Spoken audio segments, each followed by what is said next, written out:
कोटि कोटि प्रणाम।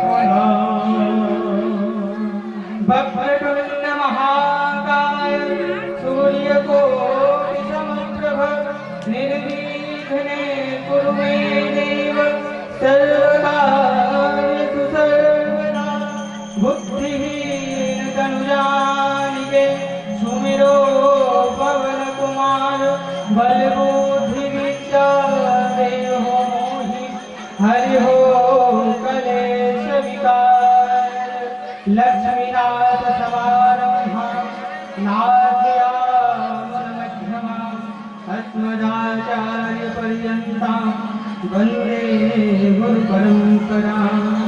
गुरुर्ब्रह्मा गुरुर्विष्णुः गुरुर्देवो महेश्वरः गुरुर्साक्षात् परब्रह्म तस्मै श्रीगुरवे नमः। हे कृष्ण करुणा सिंधु दीनबन्धु जगत्पते गोपीशापवितारकान्त राधाकान्त नमोस्तुते। अजगर करे न चाकरी पंछी करे न काम दास मनु का कह गए सबके दाता राम। आए हो तो प्रेम से लो हरि का नाम सब भक्तों को सुमन का जय जय राधे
अखिल ब्रह्मांड नायक जगत अधिपति जगदीश भगवानेर असीम कृपाय असीम अनुकंपाय আমরা সমস্ত জামুরিয়া অন্তর্গত কুমটিয়া গ্রামবাসী ভগবানের এই দিব্য চরিত্র দিব্য কথা শ্রীমদ্ ভাগবত মহাপুরাণ এই কথা শ্রবণ করার জন্য এখানে উপস্থিত হয়েছি। বিগত 3 দিন ধরে আমরা এই কথা শ্রবণ করেছি। আজ আমরা সকলে চতুর্থ দিবসে প্রবেশ করছি। তাই সকল গৌররাগী কৃষ্ণরাগী সকল ভক্তবৃন্দের চরণে আমার শত সহস্র দণ্ডবত প্রণাম। সকল মাতৃবর্গ পিতৃবর্গের চরণে আমার শত সহস্র দণ্ডবত প্রণাম। যারা ইউটিউবের মাধ্যমে দেশে বিদেশে ঘরে বসে লাইভ শ্রবণ করছেন তাদেরকে এই দাসের শত সহস্র দণ্ডবত প্রণাম এবং অন্যান্য যে প্ল্যাটফর্মে যারা শ্রবণ করছেন তাদেরকে অনেক অনেক প্রণাম। তাই আমরা সকলে শ্রীমদ্ ভাগবত কথা শ্রবণ করার আজ চতুর্থ দিবস। চতুর্থ দিবস হিসেবে আজ শ্রীহরি গোবিন্দের জন্ম বৃত্তান্ত।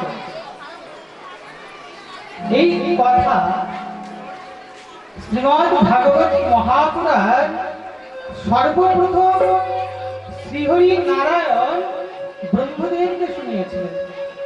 ব্রহ্মদেব এই ভাগবতকে তার 4 মানস পুত্র সনক, সনন্দন, সনাতন আর সনৎকুমারকে শোনান। তৎপশ্চাৎ এই ভাগবত কথা সনকাদি মুনিগণ নারদ মুনিকে শ্রবণ করিয়েছেন। আর নারদ মুনি এই কথা বেদব্যাসজি মহারাজকে শ্রবণ করিয়েছেন। আর বেদব্যাসজি মহারাজ এই কথা 18,000 শ্লোক, 335টি অধ্যায় আর 12টি স্কন্ধে এই কথাকে প্রসারিত করে আমাদের মধ্যে প্রকাশিত করল। বলে বেদব্যাসজি মহারাজ কি জয়। আর বেদব্যাসজি মহারাজ শ্রী সুখদেবজি মুনিকে দিলেন। আর সুখদেবজি মহারাজ এই ভাগবত রাজা পরীক্ষিতকে শ্রবণ করলেন। রাজা পরীক্ষিত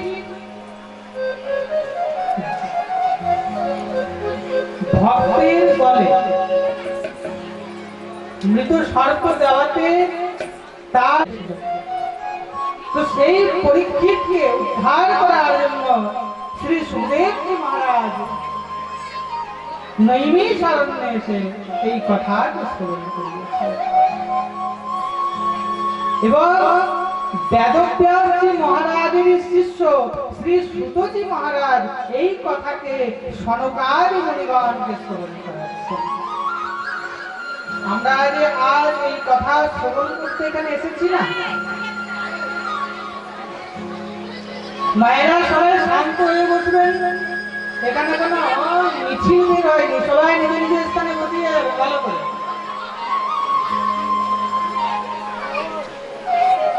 এইভাবে হাল্লা চিল্লা হলে কিন্তু পাঠ হবে না।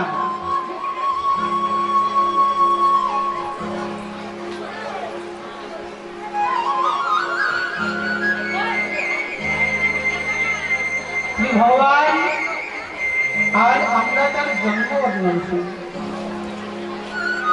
সনকাদি মুনিগণ সুত মহারাজের কাছে প্রশ্ন করলেন, হে সুত মহারাজ, ভগবান এই ধরাধামে শ্রীকৃষ্ণ রূপে কিভাবে এলেন?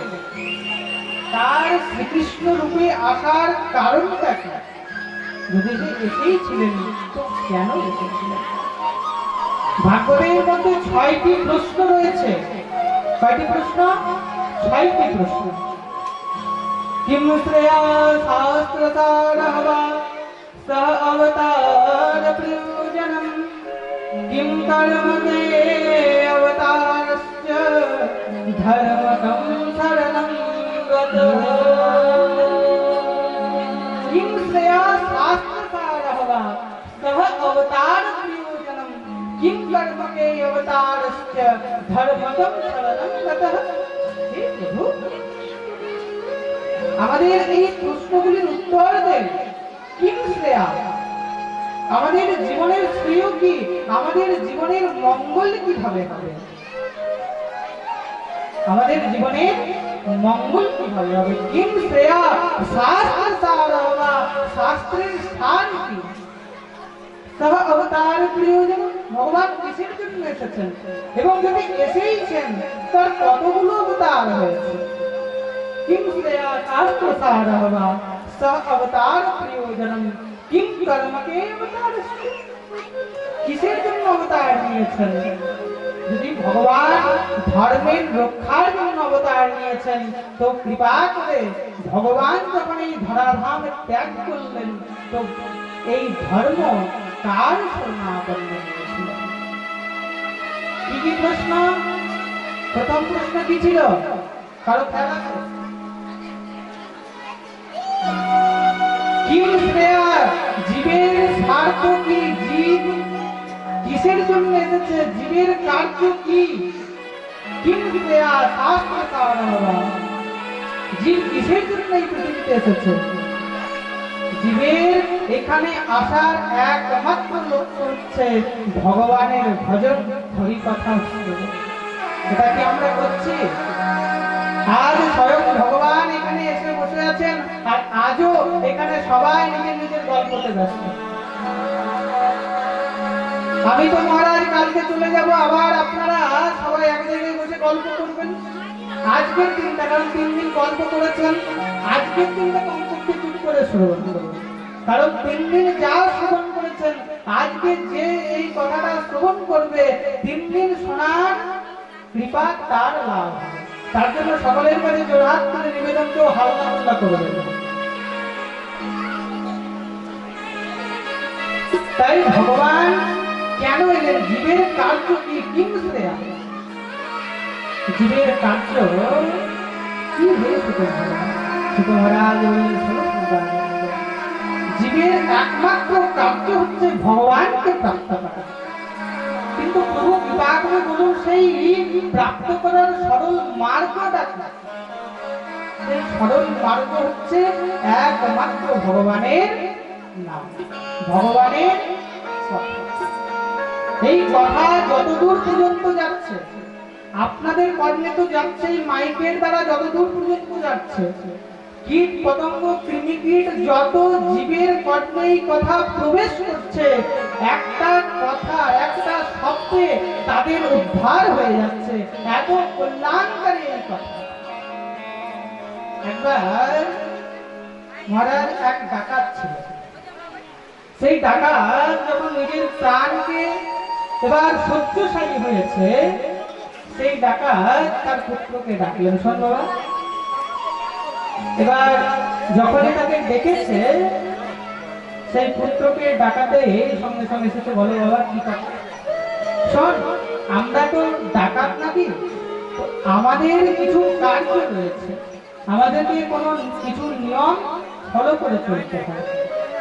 যেমন আমরা হলাম বৈষ্ণব, বৈষ্ণবদেরকে কিছু নিয়ম ফলো করে চলতে হয়, মানুষদেরকে কিছু নিয়ম ফলো করে চলতে হয়, অফিসের নিয়ম রয়েছে, স্কুলের নিয়ম রয়েছে, সবকিছুর একটা নিয়ম রয়েছে। কিন্তু এই ডাকাতিরও যে নিয়ম হয়, সেটা আমি প্রথমবার জানলাম। এবার সেই ডাকাত তার সন্তানকে ডেকে বলছে, শোন বাবা, আমাদের কিছু নিয়ম রয়েছে। বাবা কি নিয়ম? বলে সর্বপ্রথম আমাদের হচ্ছে কখনো সত্য কথা বলবি না, যদি সত্য কথা বলে তোর বিনষ্ট হয়ে যাবে, তোর ধ্বংস হয়ে যাবে। ঠিক আছে বাবা, আমি কোনোদিন সত্য কথা বলবো। ঠিক আছে। আমার দ্বিতীয় কথা হচ্ছে এটা, যে কখনো হরি কথা, কখনো ভাগবতীয় কথা, কখনো শাস্ত্র সম্বন্ধিত কথা শ্রবণ করবি। আর যদি এইসব কথা শ্রবণ করিস তো তোর বিনাশ হবে। ঠিক আছে বাবা, আমি কখনো হরি কথা, ভাগবতীয় কথা এসব শ্রবণ করব না। আর আমার তৃতীয় শর্ত শোন, তৃতীয় শর্ত হচ্ছে আমাদের আরাধ্যা দেবী মহাকালী, তার সামনে কিন্তু কখনো মিথ্যা কথা বলিস না। যদি তার সামনে মিথ্যা কথা বলবি তো তোর বিনাশ হয়ে যাবে। মহারাজ এই 3টে কথা বলে ডাকাতের গোবিন্দায় নমঃ। এবার মহারাজ ছেলে তো আরো বড় হয়ে আরো চুরি ডাকাতি মহারাজ যা ইচ্ছা তাই, কারো ছেলেকে ধরে কুয়োর মধ্যে ফেলে দেয়। মহারাজ রাস্তার মধ্যে বণিক যাচ্ছে, ধন সম্পদ সব লুট করে তাকে মেরে ফেলে দেয়। বাবারও বাবা হয়ে যায়। এবার সেই ডাকাত চুরি বিদ্যা মহাবিদ্যা যদি করি না ধরা, এটাই তো। তো সেই চোর একদিন কিন্তু ধরা পড়ে গেছে, আর পাবলিকের মার কেওড়াতলা পার, এমন মার খেয়েছে মহারাজ, চোখ মুখ একদম লাল হয়ে গেছে। সবাই বলছে তুই চুরি করেছিস, তোকে বলে রাজার কাছে নিয়ে যাবো। মহারাজ তাকে সবাই ধরাধরি করে রাজার কাছে নিয়ে যাবে। এবার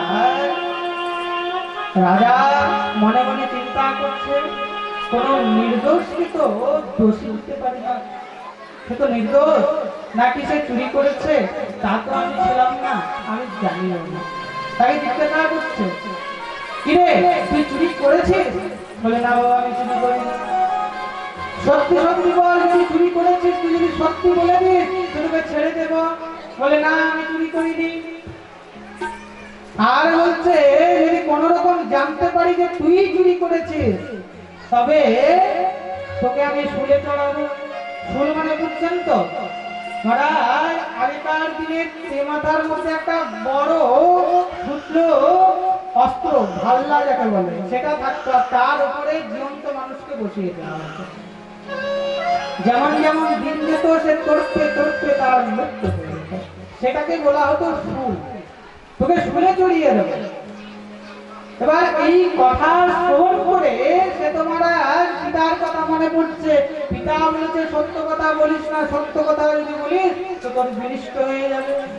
বলে ঠিক আছে আমি চুরি করিনি। বারবার একটাই কথা, পিতা আমি চুরি করি না। এবারে যখন বারবার বলছে, রাজা মশাই মনে মনে চিন্তা করছেন যে এইভাবে বাগে আনা যাবে। আমি শুনেছি যে ডাকাতরা মা কালীর সামনে কিন্তু সত্য কথা বলে। কি করা যায়? মহারাজ ডাকাতকে জঙ্গলের মধ্যে এক রাজার ঘর ছিল, সেই ঘরের মধ্যে এক রাজারই সেফাইকে মা কালী সাজিয়ে সেই ঘরের মধ্যে রাখা হয়েছে। এবার ডাকাত সেই জঙ্গলের মধ্যে হাত পা বেঁধে সেফাইদের মধ্যে নিয়ে যাওয়া যাচ্ছে। আর সেই জঙ্গলের পথে পাশের এক গ্রামে ভাগবত কথা পাঠক মশাই বর্ণন করছেন যে যখন আপনি ভগবানকে সাক্ষাৎ রূপে দর্শন করবেন, দেখুন এটা আমাদের সকলের জানার দরকার যে যখন ভগবানকে দেখতে পাবো তাকে কিভাবে পাবো।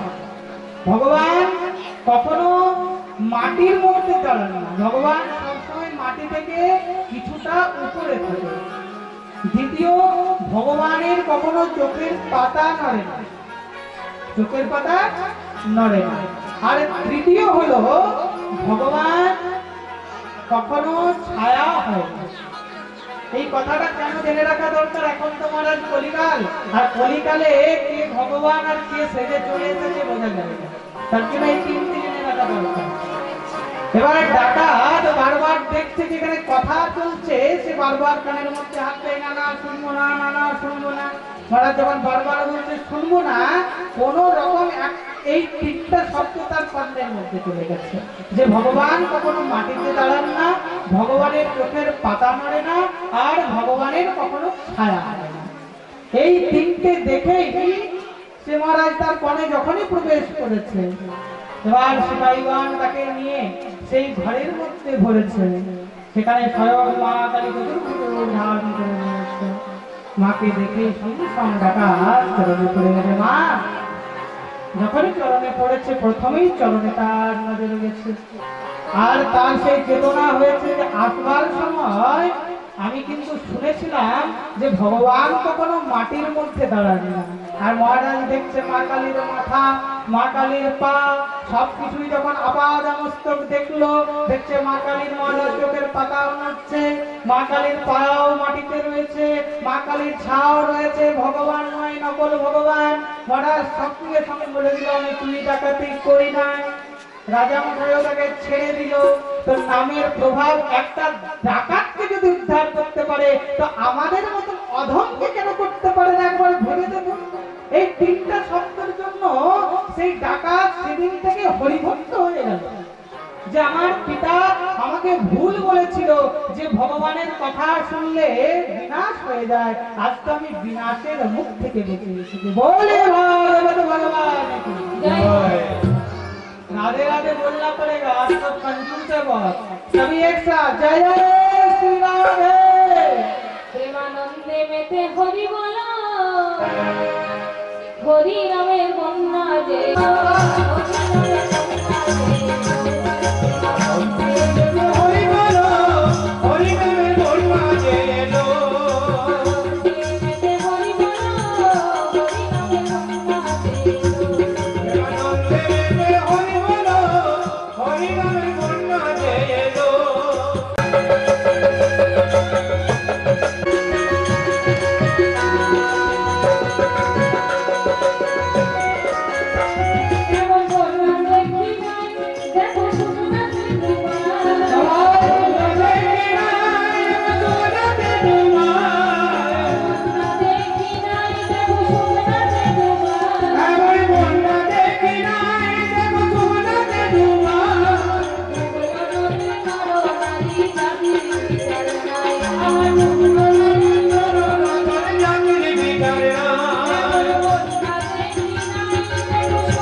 এত হাল্লা কিসের এখানে?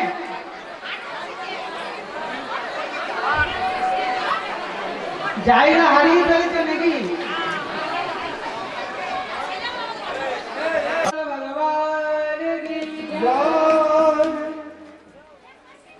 তাই সরকার সুত মহারাজকে প্রশ্ন করলেন, কিম শ্রেয়া শাস্ত্র সারः सह अवतार प्रयोजनम किम कर्मके अवतारस्य धर्मकं सर्वतः।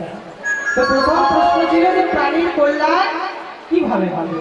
এটা তো জানলেন যে প্রাণীর কল্যাণ যদি আছে একমাত্র ভগবানের কিসে নাম আর ভগবানের পথে। দ্বিতীয় প্রশ্ন হলো শাস্ত্রের সার কি? কিম শ্রেয়া শাস্ত্র সার হলো শাস্ত্র, এত যে ধর্ম শাস্ত্র গ্রন্থ রয়েছে এ সকলের সার কি? তোমারা এ সকলের সার মাত্র একটাই, সেটা কি? সেটা হলো প্রেম। এই জগতে সবকিছুই থাকবে, প্রেম না থাকে তবে এই শাস্ত্রের কোনো মূল্য নেই। शास्त्र यथान सब सार केवल प्रेम है, प्रेम प्रेम प्रेम ही एक सार है, प्रेम बिना जग में सब कुछ सार है। এই জগতে প্রেম ছাড়া কোনো কিছুই মর্যাদা নেই। কোন প্রেম? এই জগৎ সংসারে যে প্রেম হয় সেই প্রেম না, ভক্ত আর ভগবানের প্রেম, নিষ্কাম প্রেম, যে প্রেমের মধ্যে কোনো কামত্ব থাকে না। আর এই জগতে যে প্রেম হয় ওগুলো প্রেম নয়, ওগুলো তো হলো আসক্তি। আর এই জগতে যারা আসক্তিকে গ্রহণ করেছে তারা সব দিকেই সর্বনাশ। এই জন্য যদি শাস্ত্রের সারকে জানতে হয় তবে প্রেমকে জানতে হবে, আমার রাধা গোবিন্দকে জানতে হবে। কি শ্রেয়া শাস্ত্র সার, নইলে কি হবে? যদি প্রেমকে না জানতে পারি, যদি প্রেমকে দিয়ে যদি শাস্ত্রকে না পড়তে পারি তবে কি হবে? তুলসীদাস মহারাজ কোথি পর পর জগ भयो पंडित भयो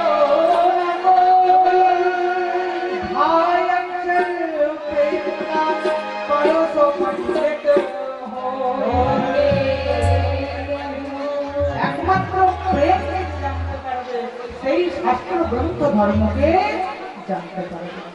তৃতীয় প্রশ্ন হলো যে ভগবান কেন এসেছে, ভগবানকে আসার দরকার কি? তোমরা আজ বললেন সে কথা আমি বলতে পারবো না, ভগবানকে জিজ্ঞাসা করো। যখন ভগবানকে জিজ্ঞাসা করলেন, ভগবান বলল, শোনো, আমি জগতে ধর্মের শুধু রক্ষার জন্য নয়, আমি ভক্তের দর্শন করতে যাই, আমি ভক্তের দর্শন করতে যাই। ভগবান কখন ভক্তের দর্শন করেছিল? শ্রী ধ্রুবজি মহারাজকে ভগবান সাক্ষাৎ দর্শন করতে এসেছিল। যদি ভক্ত হতে হয় তো ধ্রুবের মতন হয়, কারণ এই জগৎ সংসারে একমাত্র ভক্তি হল সর্বশ্রেষ্ঠ। भगवान बोलते আমি শুধু ভক্তির কামনা। अगर कोई मुझे भाव से पुकार लेना मैं उसके पास तुरंत चला जाता है, मैं तो सिर्फ भाव का भूखा हूँ। इसलिए भगवान कहते हैं भाव का भूखा हूँ मैं, भाव भी तो एक सार है, भाव से भज मुझे तो भव से बेड़ा पार है। राधे राधे बोलना पड़ेगा और जोर से, और जोर से। जय जय श्री राधे। हमारे राधे राधे कृष्ण नाम रसिया करो राधे राधे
এই ভগবান কেন আসেন? ভক্তের দর্শন করার জন্য। সরকার মনিগণ মহারাজ কৃপা করে সেই ধ্রুব চরিত্র আমি শ্রবণ করতে চাই। কোন কথা? সেই ধ্রুব মহারাজের কথা যে যার ডাকে স্বয়ং ভগবান ভক্ত হয়ে ভক্তকে দর্শন করতে গিয়েছে। ভগবান ভগবান হয়েও ভক্ত হয়েছে। আমি সেই ধ্রুব মহারাজের কথা স্মরণ করতে চাই। সবাই শান্ত হয়ে বসবেন।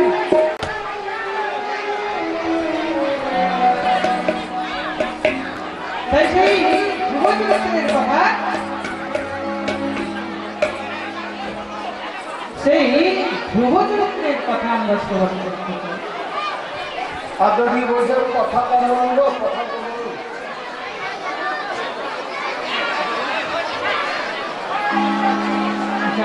জামুরিয়ার হাট বসেছে মনে হচ্ছে।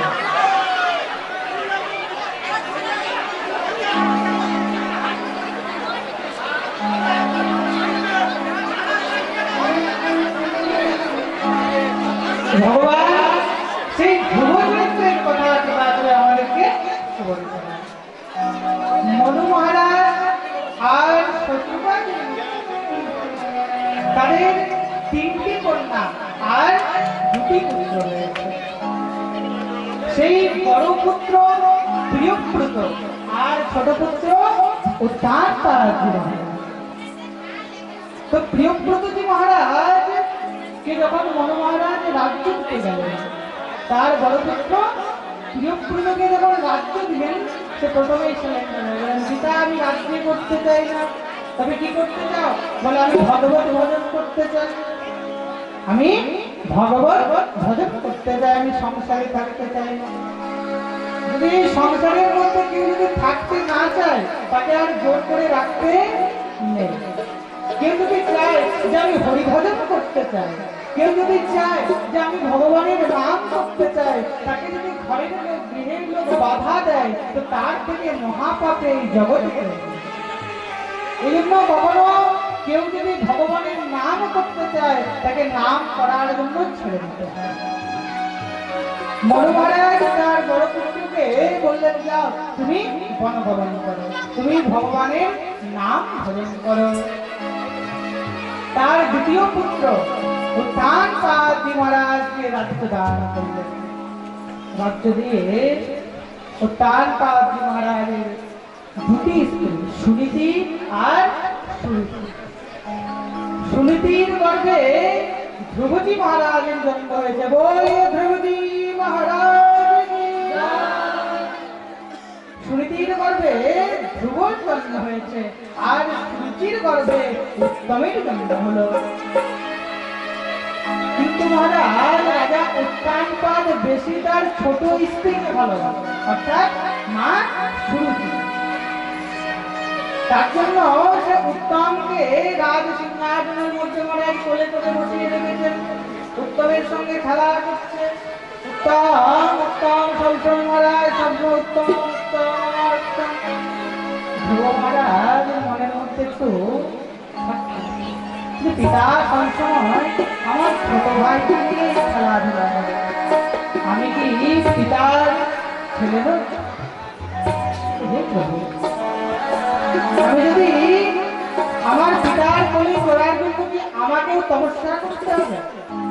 ধ্রুবজি মহারাজ আর থাকতে না পেরে সঙ্গে সঙ্গে পিতার কাছে গেলেন, পিতা আমাকেও কোলে নাও, আমিও তো তোমার পুত্র, আমাকেও একটু কোলে নাও। সবসময় তুমি সারাক্ষণ শুধু উত্তমকে কোলে নিয়ে থাকো, আমি কি দোষ করেছি? রাজা উত্তানপাদ মাথায় ভাবতেছে, যদি আমি এখন উত্তমকে নামিয়ে ধ্রুবকে কোলে নিই, তো সুরুচি তো সারা রাজপ্রাসাদকে মাথায় নিয়ে নৃত্য শুরু করে দেবে, কি করবে? ধ্রুবজি মহারাজ বারবার পিতাকে বলছে, পিতা আমাকে একটু কোলে নাও, একটু কোলে নাও, আমিও তোমার সঙ্গে খেলতে চাই। কামটা আরম্ভ করেছে। এই দৃশ্যটা কিন্তু মা সুরুচি দেখতে পেলেন। বলে না, যেখানে বাঘের ভয় সেখানে সন্ধ্যা।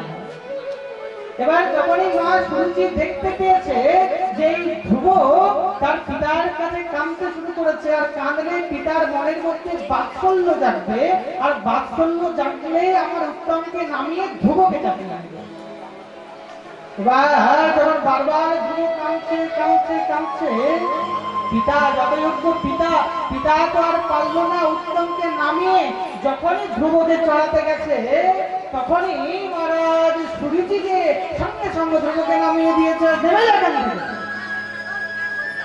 মা, আমিও তো আমার পিতার পুত্র, আমারও তো কোলে যাবার অধিকার হয়েছে। চুপ কর বদমাইশ, তুই সেদিনই তোর পিতা আর কোলে চড়ার অধিকার হারিয়ে ফেলেছিস, যেদিন সেই অভাগিনীর গর্ভে তোর জন্ম হয়েছে।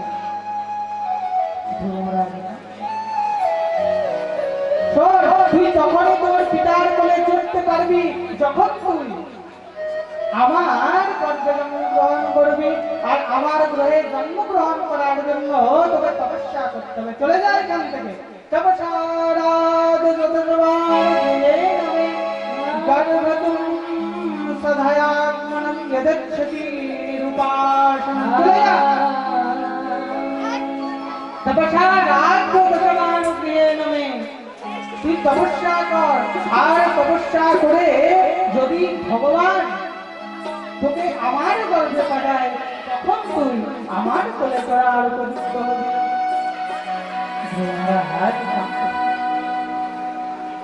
মহারাজ কাঁদতে কাঁদতে কাঁদতে কাঁদতে তার মায়ের কাছে বলছে, মা আমি কাজ ভীমাতা খুবই বকা দিল। কি বলেছে তোমার ভীমাতা? সমস্ত কথা যখন বিস্তার পূর্বক বলল, মা সুনীতি বলছে তোমার ভীমাতা তো কোনো খারাপ কথা বলেনি, তোমার ভীমাতা কোনো খারাপ কথা তো বলেনি। যাও তুমি তপস্যা করো। দেখুন কেমন মা, যে মা তার পুত্রকে বলছে তপস্যা করো, এমন মা আর আমরা দেখতে পাই না। কিভাবে পাবো?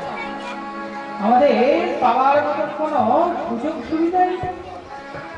আমরা বলছি আর আমাদের কাছে ভালো সন্তান আসছে না, আমরা ধুবের মতন সন্তান পাচ্ছি না, স্বামী বিবেকানন্দের মতন সন্তান পাচ্ছি না। কিভাবে পাবে?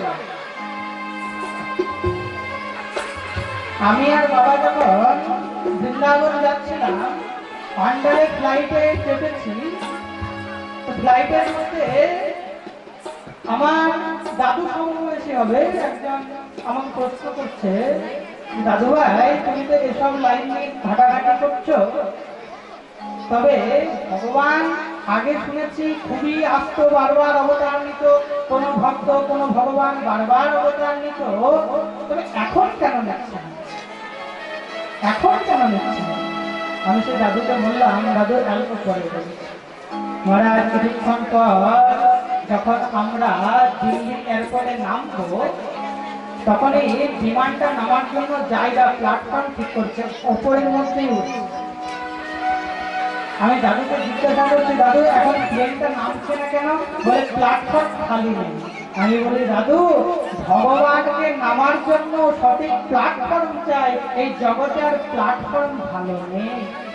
এই প্ল্যাটফর্মে এখন শুধু দুষ্টের জন্ম হচ্ছে। কেন? কারণ এখন শুধু আসরিক খাবার আমরা সেবন করছি। এখন আমরা আসরিক খাবার সেবা করছি। মহারাজ এখন তো সবসময় টিভির মধ্যে বলিউড ফিল্ম দেখছি।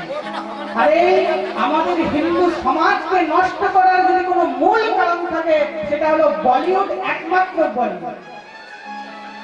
আমার সমবয়সী যত যুবক ভাই রয়েছে, আমাদেরকে খারাপ করার একমাত্র দায়িত্ব নিয়ে নিয়েছে বলিউড। যারা কত এমন এমন ফিল্ম পার করেছে যেটাতে আমাদের ভগবানদের উপর বিরোধ করাতে হবে।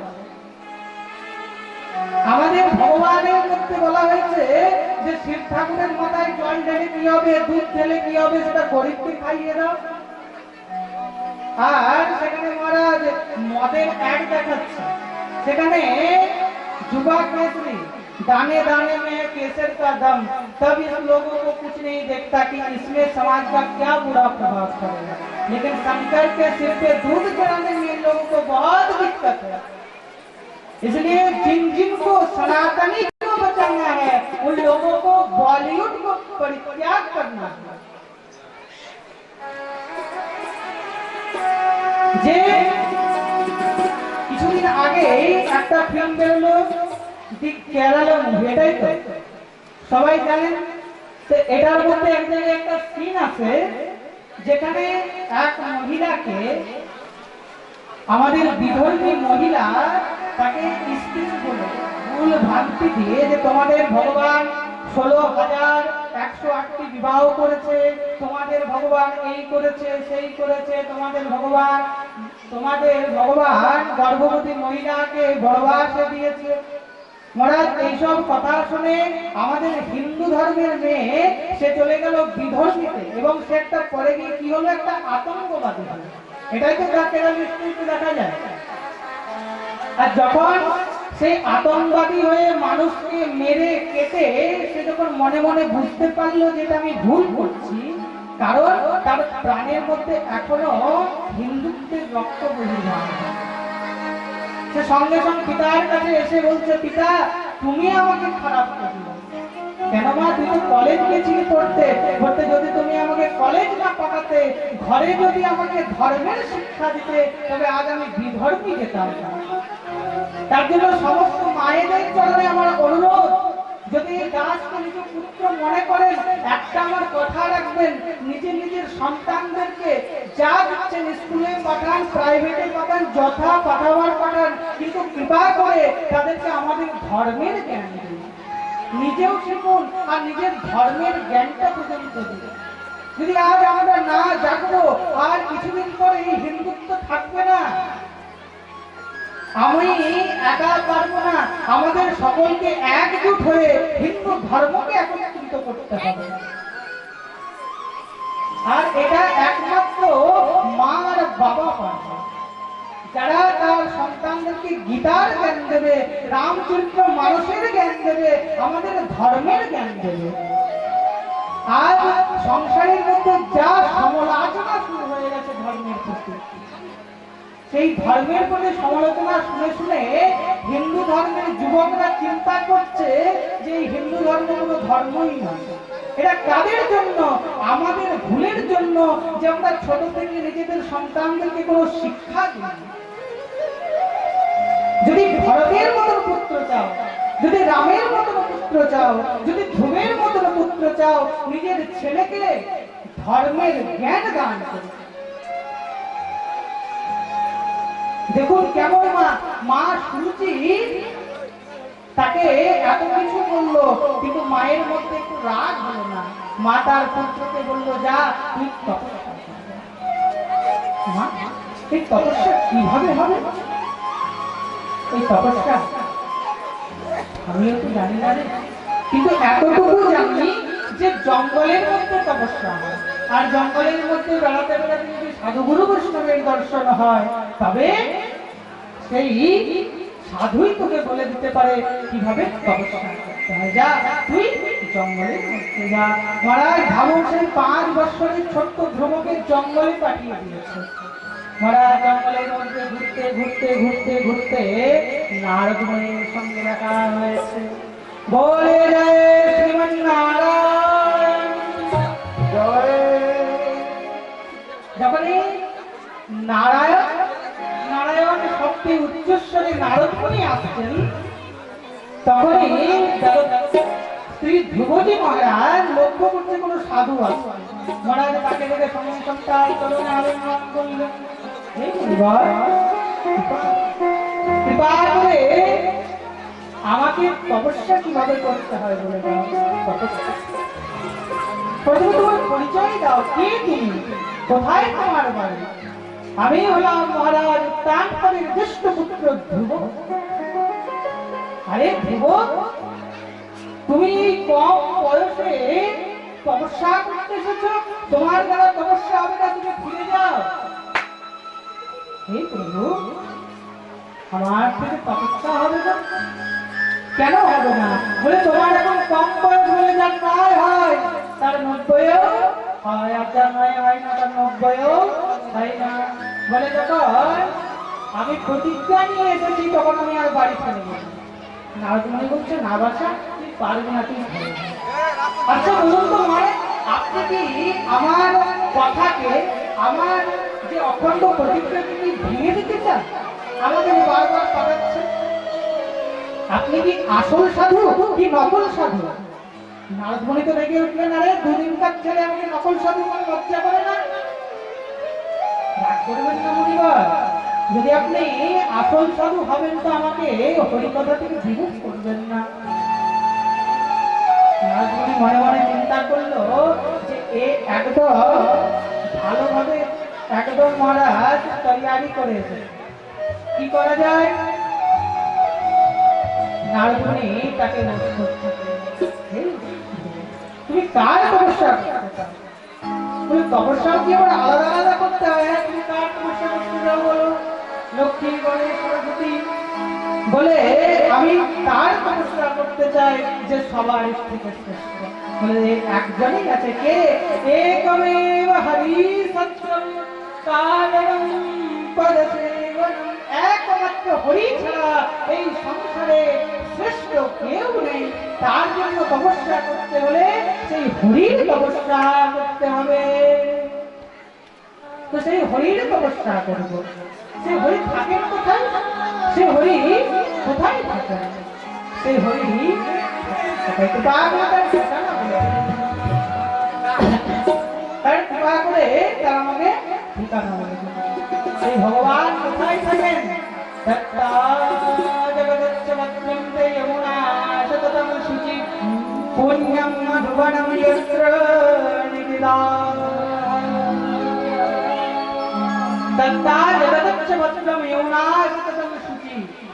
সে যমুনার নিকটে যে মধুবন রয়েছে, সেই বৃন্দাবনে ত্যাগ করে সেই বৃন্দাবন।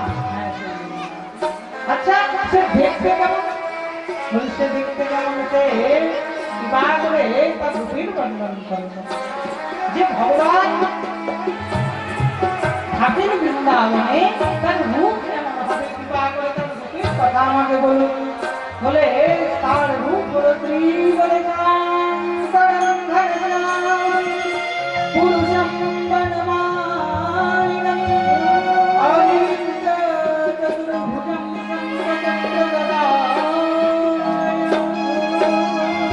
শ্রীবরধাম ঘনশ্যাম। যার বুকের মধ্যে শ্রীবৎসের চরণ রয়েছে, যার গলের মধ্যে বনমালা রয়েছে, যার সারা অঙ্গ শ্যাম বর্ণ এবং ত্রিভুজ মুরারি। মহারাজ যখন বিস্তার প্রভু বলেছে, তাকে পাবো কথা বলেছে, এবার নারদমণি তার চরণে পড়ে গেছে। হে প্রভু, কিভাবে তপস্যা করতে হবে? বলে তপস্যা করতে হলে মন্ত্র নিতে হবে। বলে মন্ত্র?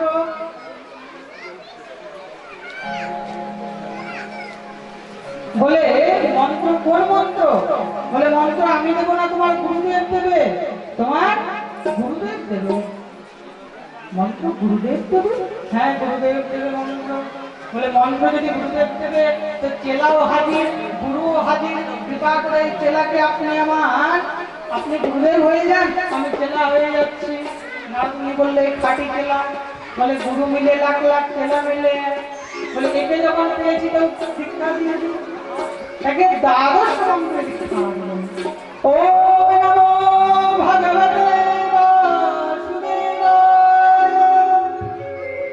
এই দিব্য দ্বাদশ মন্ত্রে মহারাজ দীক্ষাদান করেছে। বলিয়ে ভক্তবৎসল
তাকে শিক্ষা দান করলেন। এবং প্রভুজি মহারাজ গুরুদেবের কাছে দীক্ষা পেয়ে বৃন্দাবন প্রস্থান করছেন। আচ্ছা, কে কে বৃন্দাবনে যেতে করতে? কিন্তু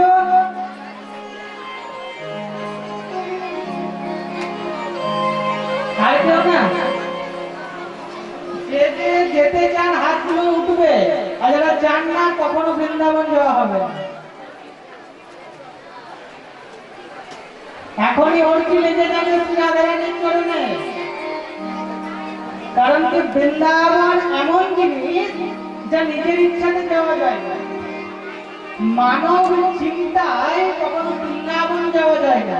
আমরা মানুষেরা শুধু গোয়া বীজ এগুলোই চিন্তা করতে পারি, এর থেকে আমরা কোনো কিছু চিন্তা করতে পারি না। যদি আমার রাধা ঠাকুরানির ইচ্ছা হয় তবে বৃন্দাবনে প্রবেশ করতে পারব। ব্রজধামে বলে যে যদি বৃন্দাবনে যাওয়ার ইচ্ছা হচ্ছে তো ভেবে নেবে গোবিন্দের ইচ্ছা, এখনো রাধারানী কৃপা করেন।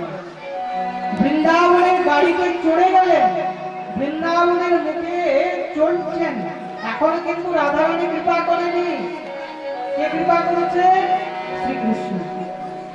আপনি বৃন্দাবন থেকে আর একটুকু দূরে আছেন, এখনো কিন্তু রাধারানী কৃপা করেননি, এখনো কৃষ্ণের কৃপা। আর যখনই আপনি ব্রজধামে পা দিয়েছেন তখনই রাধারানীর কৃপা হয়েছে। কে কে বৃন্দাবন যেতে চায়? কে কে চায় যেতে?